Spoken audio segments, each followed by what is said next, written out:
Jim Duke Radio Network. A rational voice in a world of conspiracy. Jim Duke Perspective. You can listen to us on any of your favorite apps. We're on them all. Look for Jim Duke Perspective. And subscribe to us, please, on any of those apps. And get the episodes as they come out. We try to do one a week, sometimes two a week, rarely when we have the opportunity.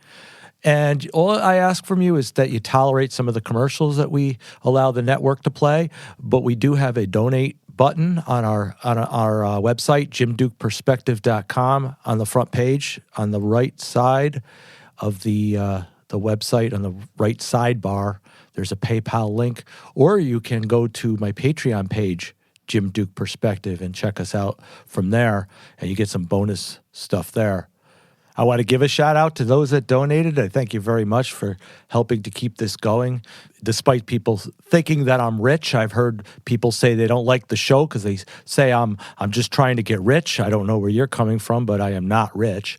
This show only basically pays for itself, if that, because sometimes I have to put money out of my own pocket. It costs thousands of dollars to run some of these podcasts, just so you know, with maintenance fees and websites, hosting fees, and everything else. Well, I'm a little under the weather today, so we're going to keep this short. I came down with a cold, and I'm having a little bit difficulties, but we'll do something here for you. Darren, have you heard this term, black-pilled? I've heard it a couple times recently, yes. Have you ever, Yep. I mean, I kind of suspected I knew what it was, and then I heard a couple of people talk about it. Do you know what it entails, what it means? You know, there's red pill, blue pill, right? And blue pill, red, right? With the red pill is the those Matrix. Yep. It's actually from the Matrix, I believe. I think, it's funny that we say that, we're not giving into the industry, we're not giving into the system, but yet we use their terms. Mm-hmm. And red pill means that you have been awakened. You see what's real, see what's really there, behind the curtain. Blue pill means you don't want to see it and you stay in oblivion. And most people like to live that way because it's less fearful. But it isn't really, because it's scary not knowing what these people are doing, and then to have things happen and then say, what happened? How'd they do that? Or why'd they do that? And we kind of know because we see the agenda rolling. But we also can't be fearful of it. And that's where we mistaken it. Some people mistaken us bringing it out, awakening people, as being fearful of it. And we're not really fearful of it as much as we are informing people that it's there, the agendas that they're really doing, to kind of warn them, give them a heads up. Sometimes we can't do anything about these agendas because they're part of our system, they're part of the economy, they're part of our governments. And unless we take over the government and have an insurrection like they did on January 6th, that they tried to call it as insurrection. I mean, that's light compared to what I would have done, but really? I would have just thrown them out of their seats and said, all right, you're done. But they didn't. They just hard petitioned. And, you can petition all you want. You could peacefully petition all you want. The First Amendment gives us right to redress government. But, how far do you go before you have to have a little bit of violence? Although, the Second Amendment gives us the right to bear arms to protect ourselves against a tyrannical government, which they switched around and said, no, it's just for us, the government, to have military weapons, not you.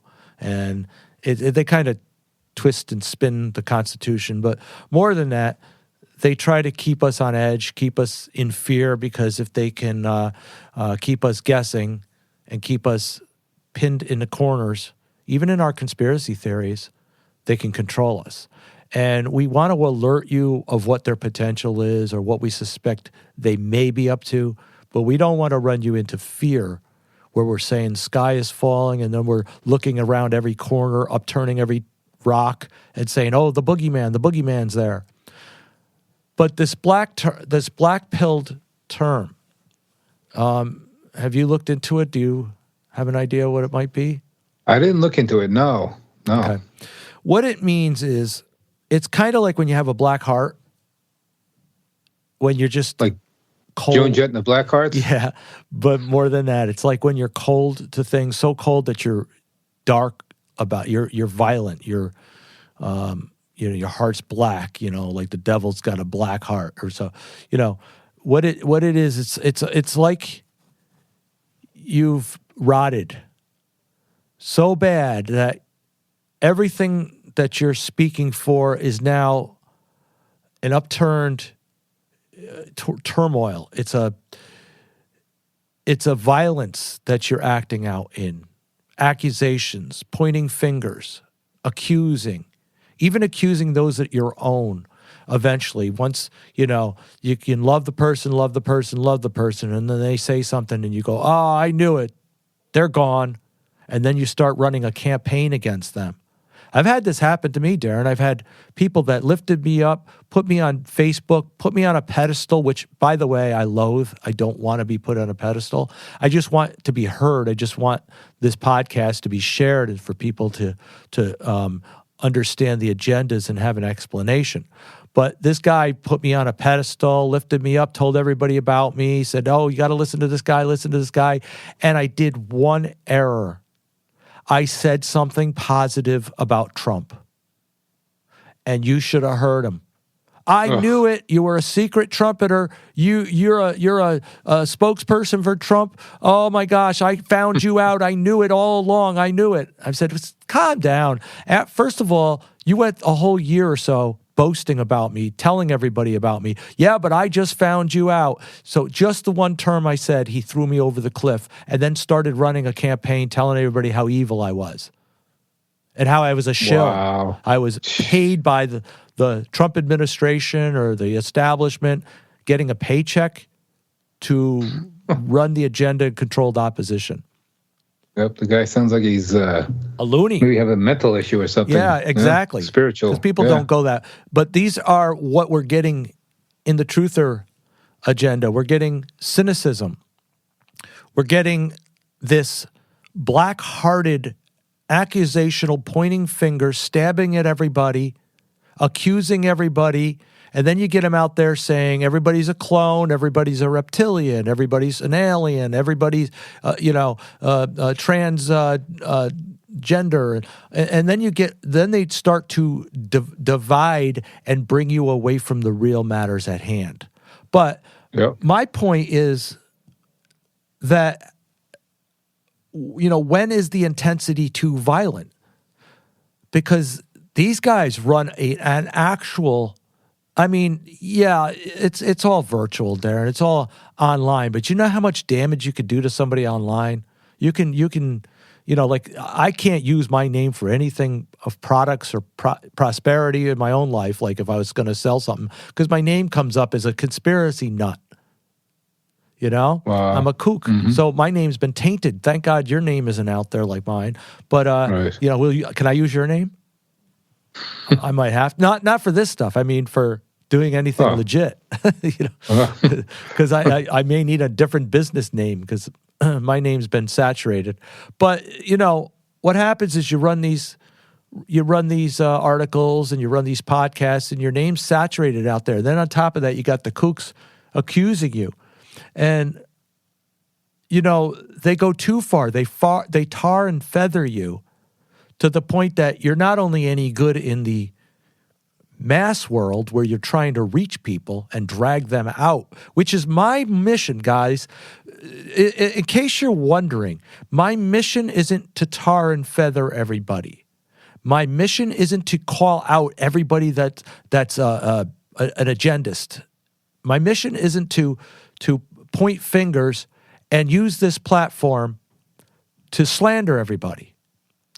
My main goal is to basically reach into the world, reach into the masses, and try to share with them the information that they need to hopefully awaken them to the agenda and rescue them. And it's not to throw them over the cliff, because if I throw those that don't know anything over the cliff, what I'm doing is I'm throwing off the audience that needs to hear this. Exactly. And there's many people out there, conspiracy theorists, truther community. This is why I had to give in my truther card, because the truthers are too cynical and too accusational. And they're trying to just point fingers and throw off everybody that doesn't see it right away without giving them a chance of seeing it or trying to educate them. They're saying, "Oh, you don't see it like I do? How dare you? You're a sheep, you sheeple, you sheep, you." And you know, all it is hostility, Darren. It's hostility. It's actually a bitter heart. You know, the Bible says in the end times, the love of many will wax cold. And that word is actually will grow psycho. And it could be talking about the truthers who think they know it all. And this is the problem. Then the truthers fight each other because they all know it all. Oh, I know this is the agenda. I know what they're doing. I know that Russia is blah, blah, blah. I know that Israel is blah, blah. I mean, you know, we call things out too. But they say, like, if somebody is saying the opposition or saying something a little different, they'll accuse them of not knowing. Oh, you don't know like I know. I'll run you off. You guys don't know. I know the truth. You don't know the truth. And it's like a competition. And this black-pilled attitude has to stop because you're not gonna get any place. I mean, we could become so cynical that we're ineffective. We're ineffective to everybody. Those of our own, because nobody wants to hear all these accusations and people lifting up themselves as they know better than you. They're not lifting up the idea of revealing things. They're lifting up their own selves. They're boasting of themselves. And the Bible talks about pride, pridefulness. God hates a proud heart.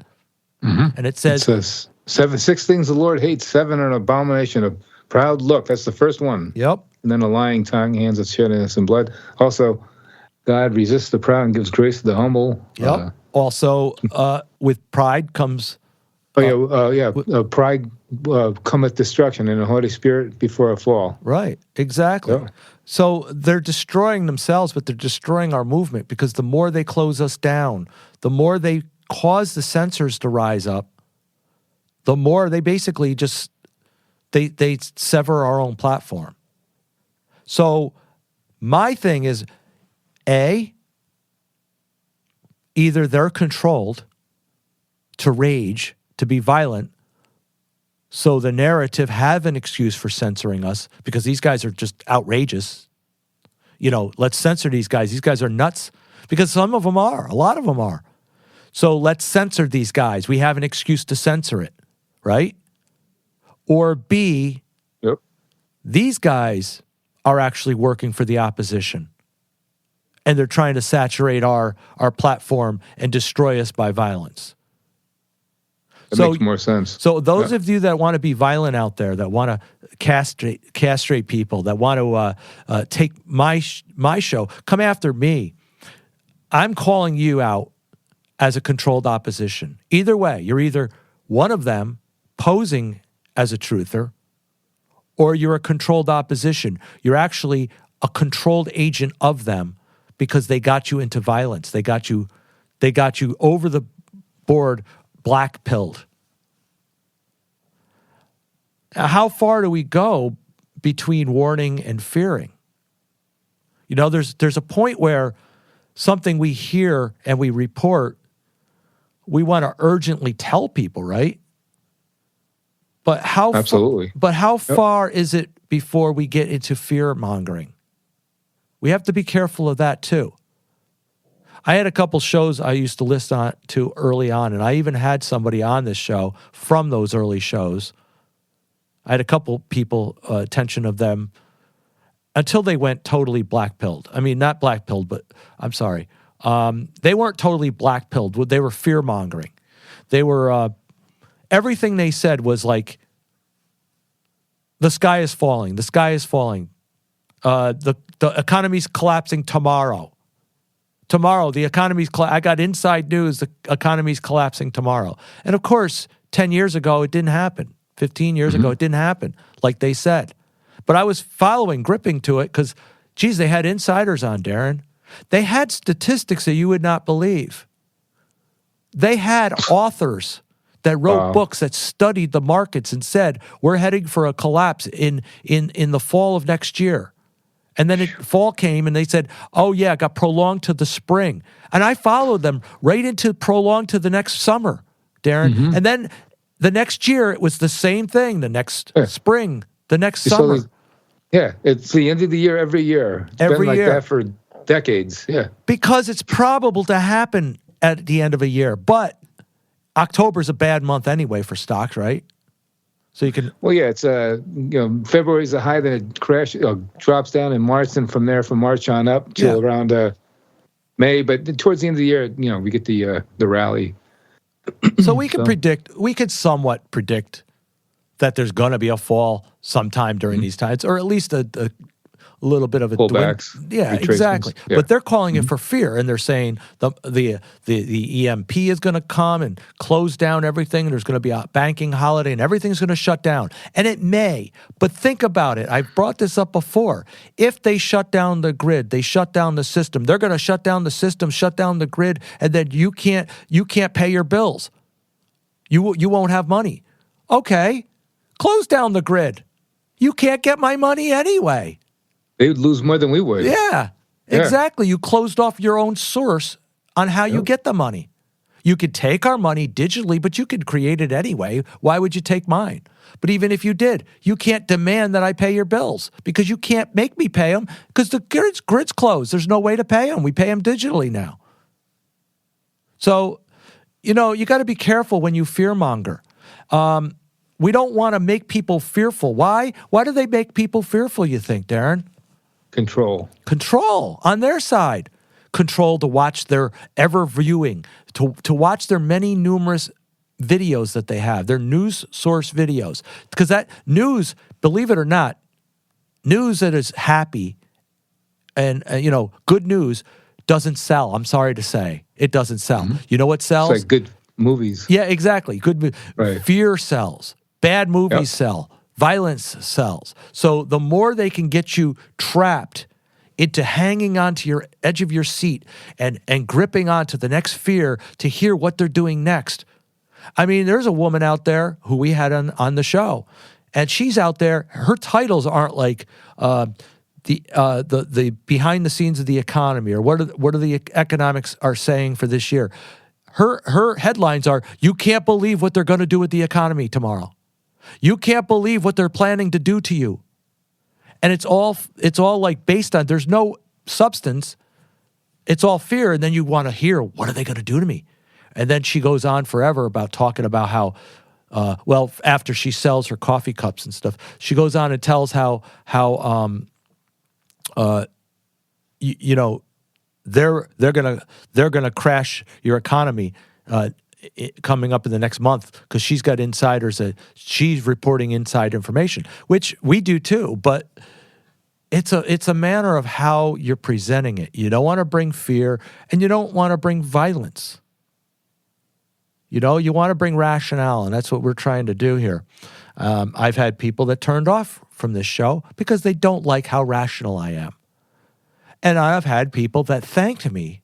Darren, I've got numerous emails of people thanking me for being rational, for having a sense of control in this stuff, bringing them the facts without bringing them the hype. So we're doing an effective work here. Now, on the other side, we got to be careful that we're not going off the other side of, I made up this term, Darren. I said, if there's black-pilled, there must be white-pilled, right? Good point. So what do you think white-pilled might be? The opposite of what you just said. It's like being positive and. I think it's more than that. That's along the lines, but I think it's not really being positive. I think it's just being so overwhelmed, so burned out that this stuff doesn't matter anymore. Where it's just like, and I get there. I got to tell you, I get white-pilled, Darren. I don't get so much black-pilled. I get white-pilled. Sometimes I feel this information is just making me sick. It's making me lose the joy of life. I have a family. I don't talk about my family on the podcast because I don't want anybody to know about my family, honestly. Personally, yes, I can let go of some information on the Patreon page because the Patreon is a paid subscription type of thing, and I figure people that are going to go out of their way to donate should get some inside information about what we do, and they're less likely to be trolls. We don't want the censors to get us. But I don't talk much about my family. But guess what? I have a family. I have grandkids. Okay? And I love them. And I don't want to keep every day bringing them, looking out the window and fearing everything they see and looking at the sky and saying, hey, see how that sky is? That sky's going to turn black someday. That sky, those chemtrails are going to get you someday. You're going to die. No, there's going to be an enjoyment in life I want to get. So sometimes I get sick of this stuff.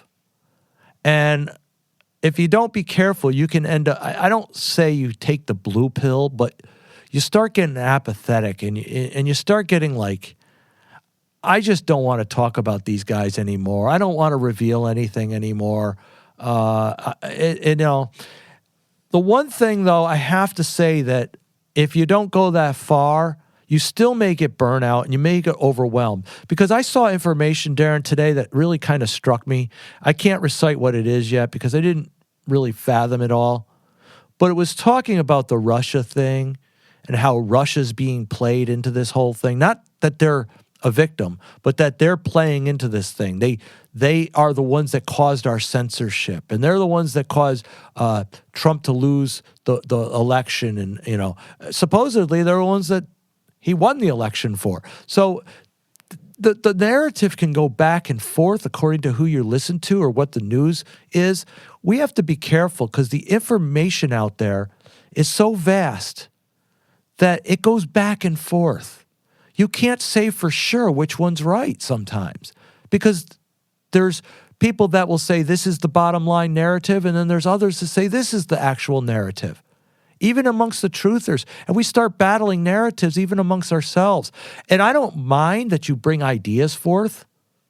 Fine, Darren, bring your ideas, and I'll bring my ideas. But when we start to say, oh, no, you're wrong, this is the narrative, I have the inside scoop, well, the other guy says he does too.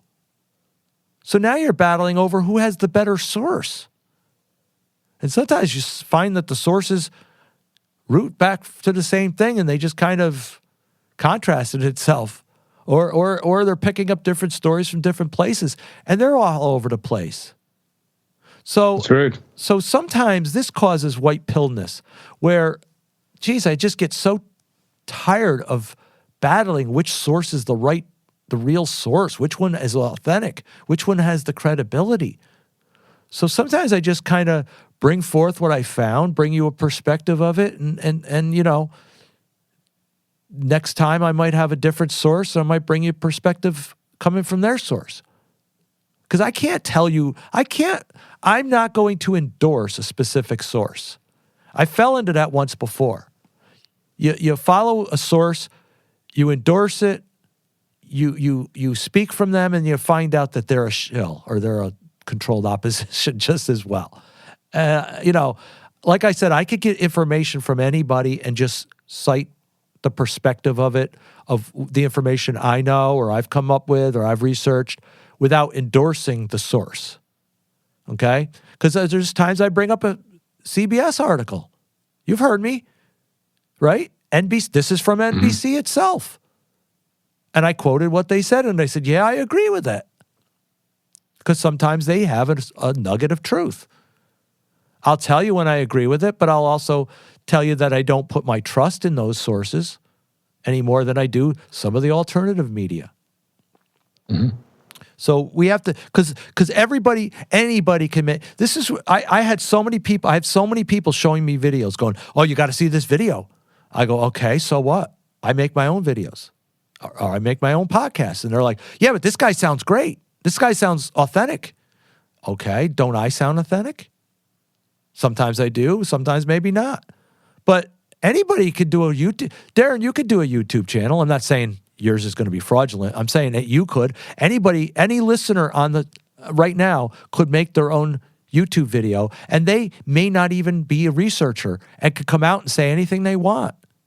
And somebody's going to pick it up and say, hey, you know what they said? So what they said? That doesn't make him an expert or even credible at this point. But if you attach something to your name, so-and-so, ex-Intel. Oh, Darren, they must tell you the truth, right? No more than Joe Blow podcast. Just because they have a video and show you these fancy charts or even show you videos of what's going on doesn't mean that they're any authentic. Of course. I told you a story once before. They showed these two people. They were Intel agents. They said, we're ex-Intel agents. We have secrets for you. We got secrets. And their videos get like thousands of hits. How come mine doesn't get thousands of hits? Theirs gets thousands of hits. Well, I called them out, Darren. They said they have proof that Washington, D.C. is a proxy city. It's not even occupied right now. And they showed videos of nothing going on. Now, most of the public would say, well, they're Intel agents. Not the public, the truther gang. Watching it, would share it with me. Matter of fact, somebody did share it with me. That's how I found it. They shared it with me and said, look at this. Did you know Washington, D.C. is closed? I said, yeah, on Sunday. No. These guys said that during the week, there's no activity going on. Everything's closed down. They're not running anything out of Washington, D.C. It's all fabricated. I said, really? Who are these guys? Oh, they're two Intel agents. Really? Why don't I check? I just happen to know a dozen people who work amongst Washington, D.C. And I'm not talking about people that I have talked to that know people. I'm talking about friends, people I know firsthand that I could call up right now while I'm doing this show and ask them what they see. And I did. I called them and I said, what are you seeing in Washington, D.C.? Their answer was, what are you talking about? I said, I was told there's a video that says Washington, D.C. is closed. They're not running any of the White House is closed. Proof of it because they have video of nothing going on, no activity. Now, I didn't bring it to them like I believe it. I brought it to them that this is what they say. And they laughed and they said, well, I guess I better not report tomorrow like I'm supposed to. They go to the White House. And they've been to the White House. And are you telling me that my friends are fake? They're not going to the White House? Where are they going then? My niece works for a federal agency in the White House. Or not in Washington, D.C. No, they don't all show up for work. You know why? Because since COVID, they all found out they can save money, and they closed down a lot of office buildings and a lot of floors on those office buildings, and many of those people are working from home, and they have to only report a couple times a week. That's why the subways aren't filled, folks. But this group was trying to tell you Washington, D.C. is closed down. And most people believe it. Well, I found out the facts because I know people that work there. I said, did you report to the floor this week at all? And they said, yeah, why? I said, oh, because this guy's telling us that you're closed. And they laughed at me. I don't know where these people get this stuff from, but it sells. So anyway, I just wanted to bring up those terms. Anything to add, Darren? Nah. All right. We'll close out there before my voice kicks out. Thanks for listening. My podcast is called Jim Duke Perspective, and we're a rational voice in a world of conspiracy. Share this information, subscribe to the podcast, and if you'd like to donate, there's ways to do that through Patreon and through the website at the sidebar PayPal link. Thanks very much, and thanks to those that donated, and we'll see you next time.